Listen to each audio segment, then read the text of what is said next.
আসসালামু আলাইকুম শিক্ষার্থী বন্ধুরা, আপনারা সবাই কেমন আছেন? আজকের ক্লাসে আপনাদের সবাইকে স্বাগতম। কোভিড-19 ভাইরাসের কারণে দেশের সকল শিক্ষা প্রতিষ্ঠানের শ্রেণী কার্যক্রম বন্ধ, যার কারণে শিক্ষার্থীরা যাতে ঘরে বসে অনলাইনে তাদের শিক্ষা কার্যক্রমের সাথে সংশ্লিষ্ট থাকতে পারে, তাদের জন্য আজকে আমাদের এই ক্ষুদ্র প্রচেষ্টা। আশা করি শিক্ষার্থী বন্ধুরা আপনারা আমার এই প্রচেষ্টা থেকে বিন্দুমাত্র পরিমাণ হলেও উপকৃত হবেন। তো dear learners, today's class we will discuss about a basic part of English grammar, that is verb.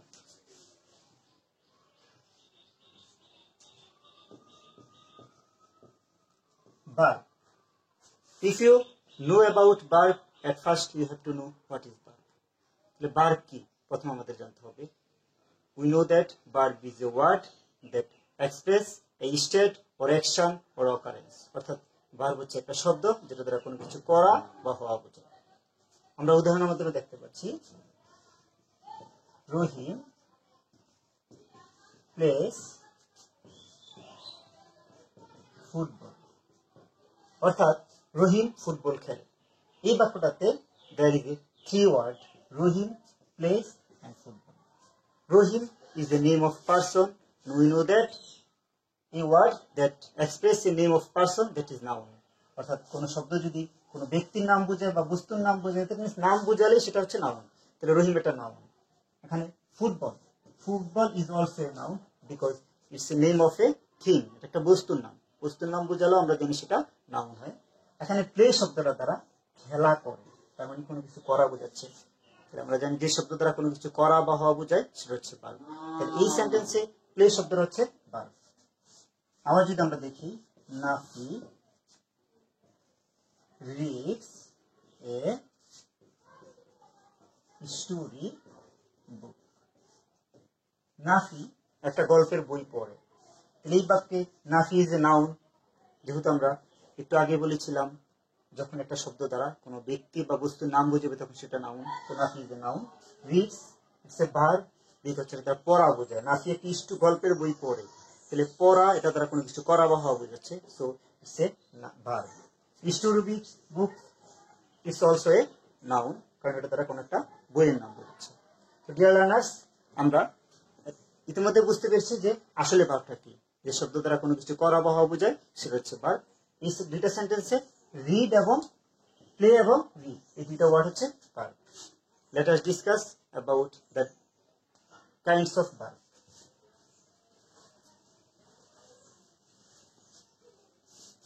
শিক্ষার্থী বন্ধুরা, verb generally two kinds. Number one, finite verb. বাংলায় যেটাকে আমরা বলি সমাপিকা ক্রিয়া।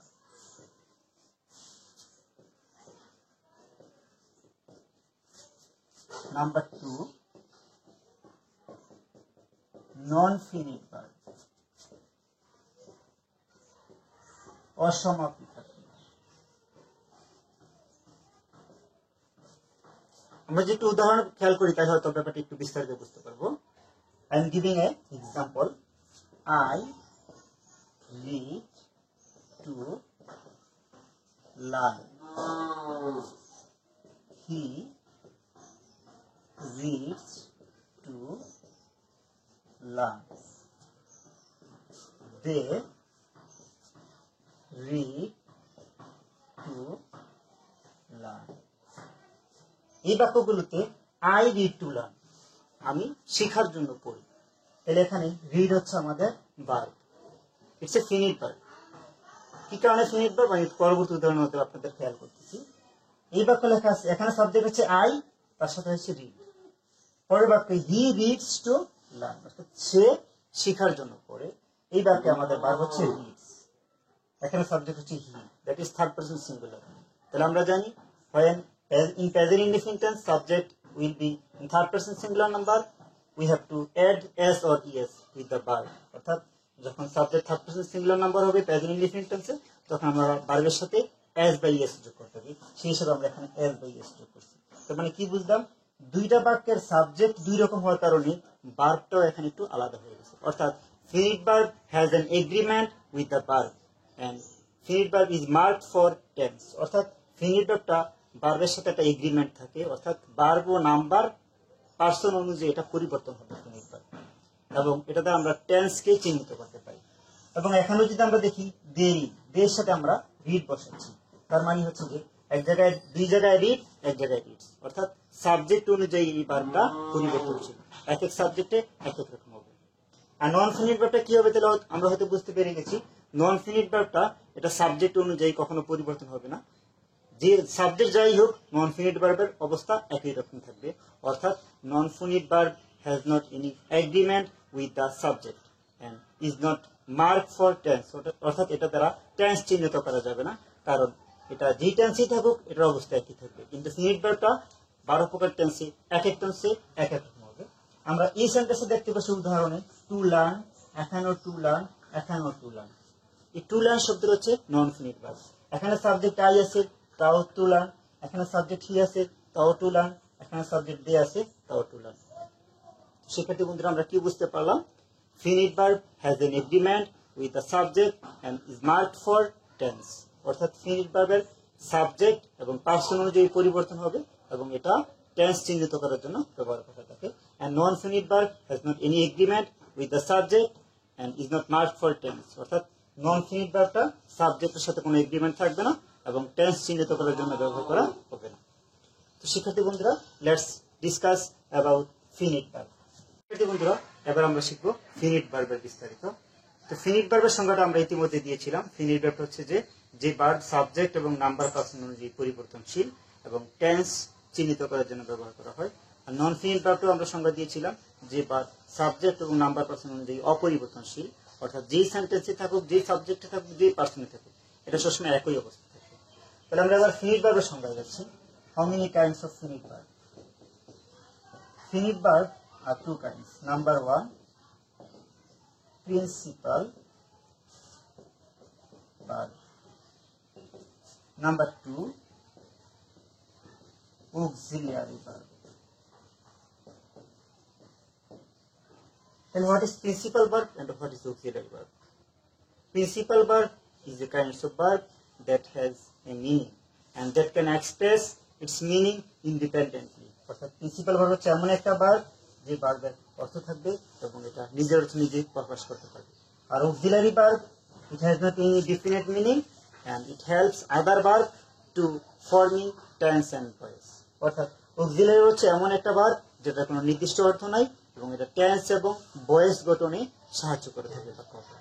তাহলে আমরা প্রিন্সিপাল ভার্বের উদাহরণ লিখতেছি। আই প্লে ফুটবল, অর্থাৎ আমি ফুটবল খেলি। এই বাক্যটাতে ভার্ব হচ্ছে প্লে, প্লে মানে খেলা।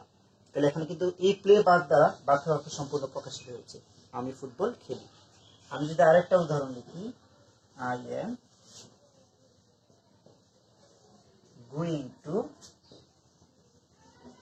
মার্কেট, এই বাক্যটাতে এম হচ্ছে এখানে অক্সিলারি ভার্ব, কারণ এই অক্সিলারি ভার্বটা গোয়িং ভার্বটাকে সাহায্য করার জন্য ব্যবহার হয়েছে এবং এটা প্রেজেন্ট কন্টিনিউয়াস টেন্স। আমরা বলেছিলাম to forming tense and voice, অর্থাৎ অক্সিলারি ভার্বটা ব্যবহার হয় টেন্স এবং ভয়েস গঠন। তাহলে যদি প্রেজেন্ট কন্টিনিউয়াস টেন্সের অক্সিলারি ভার্ব হিসেবে আমরা জানি এম ইজ আর, সেই হিসেবে এখানে এম ব্যবহার হয়েছে। Let us discuss about principal verb. Principal verb সম্পর্কে আমরা এখন বিস্তারিত আলোচনা করব। প্রিন্সিপাল ভার্ব কত প্রকার? প্রিন্সিপাল ভার্বের সংজ্ঞা আমরা ইতিমধ্যে জেনেছি। প্রিন্সিপাল ভার্ব হচ্ছে এমন একটা ভার্ব যে ভার্ব নিজের অর্থ নিজে প্রকাশ করতে পারবে। এবার আমরা প্রিন্সিপাল ভার্বের প্রকারে যাচ্ছি। How many kinds of principal verb? Principal verb are two kinds. Number one, transitive verb. Number two, intransitive verb.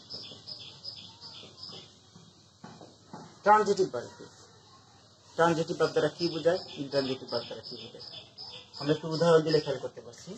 He reads a বুক, অর্থাৎ সে একটা বই পড়ে। Tina likes her father, Tina তার বাবাকে পছন্দ করে। এই দুটা বাক্যের ভাগ হচ্ছে রিড এবং লাইকস, অবজেক্ট হচ্ছে বুক এবং হ্যাড ফাদার। আমরা যদি এখন প্রশ্ন করি যে সে, আমি একটু বললাম হি রিডস, সে পড়ে, কারণ প্রশ্নে আসে যে কি পড়ে, তখন আমরা অবজেক্ট দিতে হবে বই পড়ে। আবার বললাম টিনা লাইকস, টিনা পছন্দ করে, টিনা কি পছন্দ করে। আমরা যদি শুধু টিনা পছন্দ করে বলে থেমে থাকি তাহলে কিন্তু বাক্যের সম্পূর্ণ অর্থ প্রকাশ হচ্ছে না। তখন আমরা কি করতে হবে, প্রশ্ন করতে হবে বাক্যে কি বা কাকে দ্বারা। আর আমরা জানি বাক্যে যখন কি বা কাকে দ্বারা প্রশ্ন করবো তখনই অবজেক্ট বাহির হবে। তাহলে আমি যদি লাইকসকে কি দ্বারা প্রশ্ন করি বা কাকে দ্বারা প্রশ্ন করি, তাহলে কি পছন্দ করলেও আমাদের প্রকাশ করা যাবে কি পছন্দ করে। হয়তো সে ফুল পছন্দ করে, হয় সে গাছ পছন্দ করে, হয়তো সে পাখি পছন্দ করে। কিন্তু এই বাক্য অনুসারে আমরা যেহেতু তার বাবাকে পছন্দ করে, তাহলে প্রশ্ন করি যদি কাকে দ্বারা, তাহলে হয়তো এটা আমরা বাহির হবে। তাহলে টিনা কাকে পছন্দ করে, তার বাবাকে। অর্থাৎ এখানে আর ফাদার হচ্ছে অবজেক্ট। অর্থাৎ কি বুঝতে পারলাম, ট্রানজিটিভ ভার্বগুলোতে অবশ্যই অবজেক্ট থাকে, অবজেক্ট ছাড়া এই বাক্যগুলোর অর্থ প্রকাশ করতে পারে না। তাহলে আমরা কি বুঝতে পারলাম, transitive verb is a kinds of verb that has an object and without object they cannot express their meaning. অর্থাৎ অবজেক্ট ছাড়া এই ভার্বগুলো তাদের অর্থ প্রকাশ করতে পারবে না। এটা হচ্ছে ট্রানজিটিভ ভার্ব। এবার আমরা ইন্ট্রানজিটিভ ভার্বের দিকে খেয়াল করি। ইন্ট্রানজিটিভ ভার্ব কত প্রকার, সরি ইন্ট্রানজিটিভ ভার্বটা কি। তাহলে আমরা যেটা ইতিমধ্যে বুঝতে পারছি, ট্রানজিটিভ ভার্বটা হচ্ছে যে ভার্ব অবজেক্ট ছাড়া অর্থ প্রকাশ করতে পারে না। তার মানে সহজে অনুমান করা যায় ইন্ট্রানজিটিভ ভার্ব অবজেক্ট ছাড়া অর্থ প্রকাশ করতে পারে। তাহলে আমি যদি উদাহরণ দেই, আই প্লে, আমি খেলি। আসলে প্রশ্ন করার প্রয়োজন না, আমি খেলি, এখানে বাক্যের সম্পূর্ণ অর্থ প্রকাশ হয়েছে। আবার যদি আমরা বলি বার্ডস ফ্লাই, পাখি উড়ে, এই বাক্যে বার্ডস হচ্ছে সাবজেক্ট, ফ্লাই হচ্ছে verb, there is no object, এখানে কোনো অবজেক্ট নাই। এখন আমি যদি প্রশ্ন করি, if I ask anyone where is the birds fly, পাখি কোথায় উড়ে, এটা প্রকাশ করার কোনো প্রয়োজন নেই। পাখি তো আকাশে উড়ে, পানির নিচে পাখি উড়ে না মাটির নিচে উড়ে, পাখি অবশ্যই আকাশে উড়ে। এই জন্য there is need to ask any question, অর্থাৎ এখানে প্রশ্ন করার কোনো প্রয়োজন নাই। সো আমাদের ইন্ট্রানজিটিভ ভার্ব মানে কি বুঝলাম আমরা, যে ভার্বের অবজেক্ট নাই, অর্থাৎ অবজেক্ট ছাড়াও তার অর্থ প্রকাশ করতে পারে। আবার যদি আমি বলি যে হি স্লিপ, সে ঘুমায়, তাও কিন্তু আমাদের কি বা কাকে দ্বারা প্রশ্ন করার প্রয়োজন নেই। তাহলে আমরা এখানে স্লিপস হচ্ছে আমাদের ভার্ব, কি ভার্ব এটা, ইন্ট্রানজিটিভ ভার্ব, কারণ যেহেতু আমরা অবজেক্ট ছাড়া অর্থ প্রকাশ করতে পারি না। ফ্লাই হচ্ছে আমাদের ভার্ব, কি ভার্ব সেটা, ইন্ট্রানজিটিভ ভার্ব। প্লে হচ্ছে ভার্ব, কি ভার্ব, ইন্ট্রানজিটিভ ভার্ব। ওকে শিক্ষার্থী বন্ধুরা, let us discuss about auxiliary verb. যেহেতু ট্রানজিটিভ এবং ইন্ট্রানজিটিভ ভার্ব সম্পর্কে আলোচনা করেছি, আমরা অক্সিলারি ভার্ব সম্পর্কে আলোচনা করব।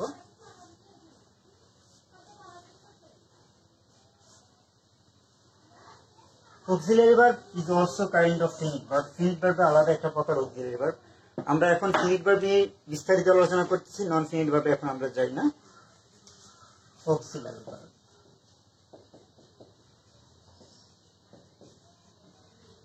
অক্সিলারি ভার্বটা কি আমরা আগে বলেছিলাম, auxiliary verb is a kinds of verb that help add other verb to forming tense and voice, and these kinds of verb have not any definite meaning. অর্থাৎ এই ধরনের ভার্বের কোনো নির্দিষ্ট অর্থ নেই এবং এই ভার্বগুলো টেন্স এবং ভয়েস ফর্মে অন্য সেন্টেন্সগুলোকে সহযোগিতা করে থাকে। তো there is a lot of auxiliary verb. আমরা কিছু অক্সিলারি ভার্ব আপনাদেরকে লিখে দেখাচ্ছি। বি, বি ভার্ব বলতে যে অক্সিলারি ভার্বগুলো আছে সেগুলো হচ্ছে M, is, are, was, were, been,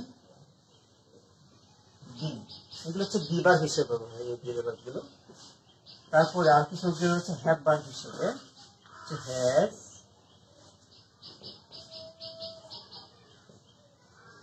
have, had, having. আবার ডু ভার্ব হিসেবে কিছু অক্সিলারি আছে, এগুলো হচ্ছে যে ডু, ডাজ, ডিড। আবার মডাল অক্সিলারি ভার্ব হিসেবে কিছু অক্সিলারি ভার্ব রয়েছে, can, could, may, might, shall, should and so on। তো আরো কিছু রয়েছে, এগুলো ছাড়া আমরা একটু এবার অক্সিলারি ভার্ব প্রকারে যাচ্ছি। অক্সিলারি ভার্ব জেনারেলি কত প্রকার? অক্সিলারি ভার্ব জেনারেলি 3 প্রকার। Number 1 primary auxiliary, number 2 modal auxiliary. Number 1 primary auxiliary, number 2 modal auxiliary, number 3 periphrastic auxiliary। Let us discuss about primary auxiliary। primary auxiliary verb কি? Primary auxiliary verb হচ্ছে যে এমন একটা auxiliary verb, that kinds of auxiliary verb used as an auxiliary verb and also used as an principal verb। অর্থাৎ যে auxiliary ভার্বগুলো একই সাথে auxiliary verb এবং প্রিন্সিপাল ভার্ব হিসেবে ব্যবহৃত হয় সেগুলো হচ্ছে প্রাইমারি অক্সিলারি ভার্ব। আমি একটু উদাহরণ অক্সিলারি ভার্বগুলো আপনাদের লিখে দিচ্ছি। প্রাইমারি অক্সিলারি হচ্ছে 3 ধরনের। একটা হচ্ছে টু বি, একটা আমরা লিখে দিয়েছিলাম, আবার লিখে দিচ্ছি, am, is, are, was, were, being, being। to have এগুলো হচ্ছে has, had, had, having। to do, do, does, did। এগুলো হচ্ছে আমাদের প্রাইমারি অক্সিলারি ভার্ব। তো প্রাইমারি অক্সিলারি ভার্ব একটু উদাহরণের মাধ্যমে আপনাদের একটু। তো শিক্ষার্থী বন্ধুরা, এখন আমরা বুঝতে পারবো উদাহরণের মাধ্যমে যে কিভাবে একটা প্রাইমারি অক্সিলারি ভার্ব একইভাবে প্রিন্সিপাল ভার্ব এবং একইভাবে অক্সিলারি ভার্বের কাজ করে। আমরা উদাহরণে দেখতে পাচ্ছি, he is playing in the field. অর্থাৎ সে মাঠে খেলা করছে। এই বাক্যটাতে is is an auxiliary verb in this sentence. Dear student, he is a good boy। In this sentence, here is used as a principal verb। উপরের বাক্যে দেখতে পাচ্ছি আমরা is used as an auxiliary verb এবং নিচের বাক্যে দেখতে পাচ্ছি is used as a principal verb। অর্থাৎ প্রিন্সিপাল প্রাইমারি অক্সিলারি ভার্বগুলো একইভাবে প্রিন্সিপাল ভার্ব এবং একইভাবে অক্সিলারি ভার্ব হিসেবে ব্যবহার হয়। আমরা একটু উদাহরণের মাধ্যমে হয়তো ব্যাপারটা একটু ক্লিয়ার হয়ে যাব। He has bot a pen. সে একটা কলম কিনেছে। আমরা যদি আবার লিখি, হি হ্যাজ এ পেন, তার একটা কলম আছে। উপরের বাক্যে has used as an auxiliary verb এবং এই হ্যাজটা হেল্প করছে বটকে। It helps the main verb of or principal verb of বট। নিচের বাক্যে আমরা দেখতেছি যে has used as an principal verb. অর্থাৎ আমার একটা কলম আছে, এই বাক্যে হ্যাজটা প্রিন্সিপাল ভার্ব হিসেবে ব্যবহার আছে। এবার যাচ্ছি আমরা মডাল অক্সিলারি ভার্বে। তাহলে আমরা ইতিমধ্যে বুঝতে পেরেছি প্রাইমারি অক্সিলারি ভার্ব হচ্ছে যে অক্সিলারি ভার্বগুলো একইভাবে প্রিন্সিপাল ভার্ব এবং একইভাবে অক্সিলারি ভার্বের কাজ করে। Modal auxiliary verb.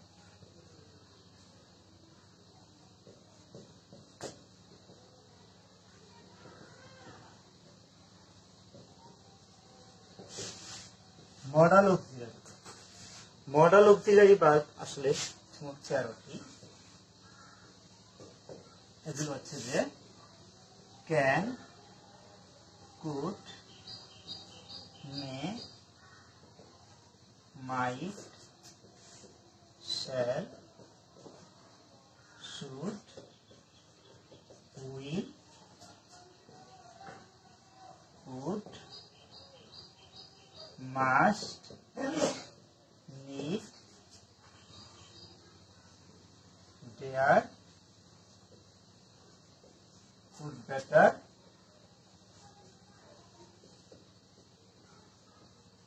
would rather।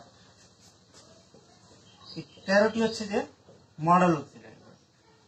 Modal auxiliary ভার্বের একটা মোস্ট ইম্পর্টেন্ট রুলস হচ্ছে যে বা মোস্ট ইম্পর্টেন্ট স্পিচ হচ্ছে অ্যাবাউট মডেল অক্সিলারি ভার্ব যে after model auxiliary verb we have to use the base form of verb. অর্থাৎ মডেল অক্সিলারি ভার্বের পরে আমরা সবসময় ভার্বের বেস ফর্ম ব্যবহার করতে হবে। আমি একটা উদাহরণ দিচ্ছি, হি ক্যান হেল্প মি। এই বাক্যে can is the model auxiliary verb and here is main verb is helps, and we know that after model auxiliary verb we have to use the base form of verb। অর্থাৎ model auxiliary verb এর পরে ভার্বের base form ব্যবহার করতে হবে। তাহলে helps এখানে আছে ses is form, ses is form দিলে এখানে আমাদের হবে না, আমরা দিতে হবে এটাকে ভার্বের বেস ফর্ম। তাহলে এই সেন্টেন্সটার কারেক্ট ফর্ম হচ্ছে যে correct he can help me, তার মানে সে আমাকে সাহায্য করে। ঠিক তেমনি আরেকটা উদাহরণ আমরা দেখতে পাচ্ছি,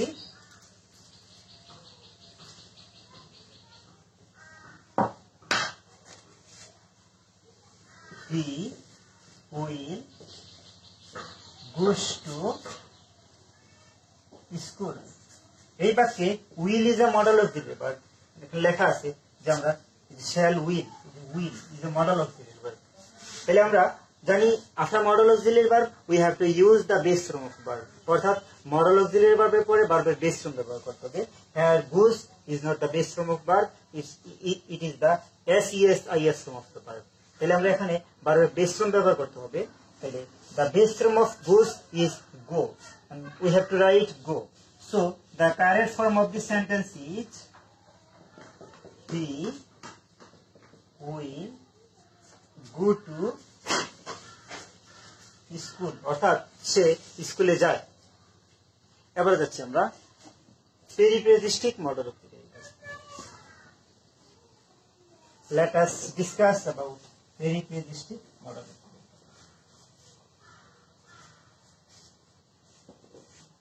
পেরিপ্রেজিস্টিক মডেল অক্সিলারি ভার্ব কি? সাধারণত যে সমস্ত মডেল অক্সিলারি ভার্বের শেষে টু যুগ আছে সেগুলোকে বলে পেরিপ্রেজিস্টিক মডেল অক্সিলারি ভার্ব। আর পেরিপ্রেজিস্টিক মডেলের ভার্ব সাধারণত আছে মোট 6টি মডেল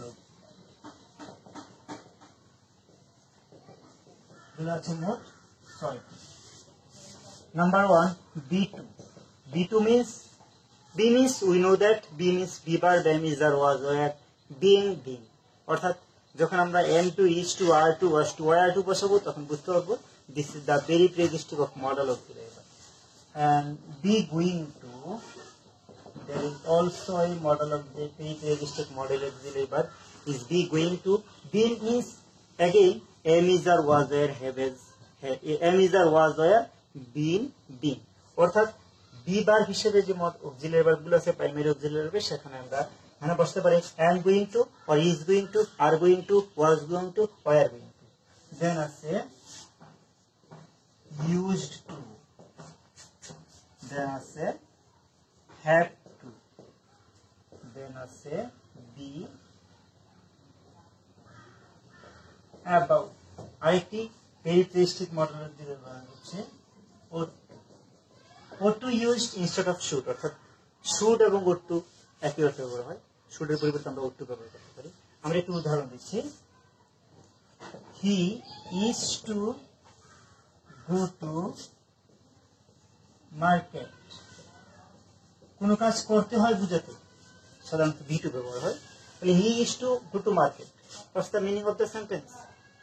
এটা বাংলা অর্থ হচ্ছে যে সে তার বাজারে যেতে হয়, তাহলে কোনো কাজ করতে হয় বুঝাতে। আমি যদি বলি যে আমার ভাত খেতে হয় তাহলে কি হবে? I is to eat rice. আমি যদি আবারও বলি যে আমার গোসল করতে হয়, I am to take bath. ঠিক তেমনি আমরা আগের সেন্টেন্স আমরা ভুল বলেছিলাম, আমার ভাত খেতে হয়, আই ইস টু না, I am to eat rice. ঠিক তেমনি আমার পড়তে হয়, আই এম টু রিড। তাহার যেতে হয়, হি ইজ টু গো। ঠিক তেমনি আমরা যদি আমরা বলি he has to go to school, অর্থাৎ তার স্কুলে যেতে হবে। তার মানে কোনো কাজ করতে হবে বুঝাতে আমরা হ্যাজ টু মানে হ্যাভ টু যে অক্সিলারি ভার্বগুলো আছে ওগুলো ব্যবহার করতে হবে। তো হ্যাভ টু বলতে আমরা বুঝাই have to, has to, have to, এই হ্যাভ ভার্বের যে অক্সিলারি ভার্বগুলো সেগুলোকে। তাহলে আমার কাজ করতে হবে, I have to do the work. আমার যেতে হবে, আই হ্যাভ টু গো। আমার ঘুমাতে হবে, আই হ্যাভ টু স্লিপ। আমার করতে হবে, আই হ্যাভ টু ডু। আমার খেলতে হবে, আই হ্যাভ টু প্লে। এভাবে আমরা অনেক বাক্য বলতে পারি। তো সুতরাং আমরা একটু আগে বলেছিলাম এবং আগের মডেল অক্সিলারি ভার্বের উদাহরণে বলেছি, বিস্তারিত বর্ণনা বলেছিলাম যে after the model auxiliary verb we have to use the base form of verb, অর্থাৎ মডেল অক্সিলারি ভার্বের পরে ভার্বের বেস ফর্ম ব্যবহার করতে হবে।